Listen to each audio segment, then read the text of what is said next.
Shalom Aleichem, everyone. Hope everyone had a wonderful, wonderful week. This week in Chutz La'aretz, Chukas Balak, and Eretz Yisrael, Balak. So we have finally we're going to come back together, which is great, right before the 3 weeks. So it's very opportune that we're about to come and have a sense of Achdus once again.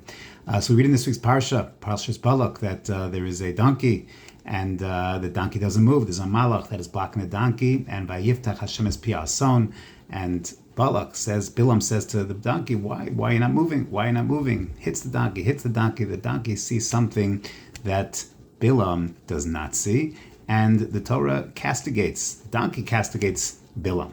That's a unique parsha. Rav Asher Weiss explains a beautiful idea. He says, we know that Tzar Balei Chaim, the Gemara tells us in Bava Metzia and elsewhere, Tzar Balei Chaim is Doraisa. But there's no pasuk in the Chumash that tells us that Tzar Balei Chaim Doraisa. But there are indicators. You have a halacha of Lo Sachsum Shor B'Disho. You're not allowed to muzzle an animal while it's working. There's a halacha Prika Ute'ina. If you have an animal that is overladen with a load, you have to unload the animal.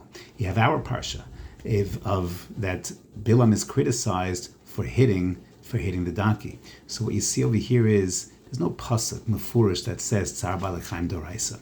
But if you read the Torah carefully and you understand the halacha of Prika, and you understand the halacha of Lo Sachsum Shor B'Disho, and you understand the halacha, this idea that the Torah is looking down on Bilam for hitting the donkey unnecessarily.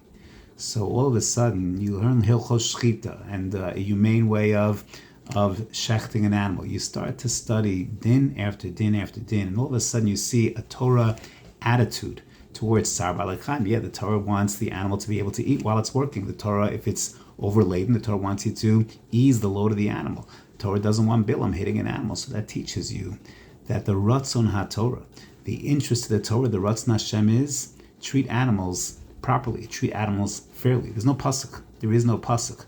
But if you look at the Torah line after line, you can start to read between the lines and get a sense of Ratzon Torah. That's true when it comes to all areas of Torah. Is that we're not just supposed to read the words and then find every single loophole, find every single end around. Oh, technically it's not part of this issue, so therefore it's mutter. No.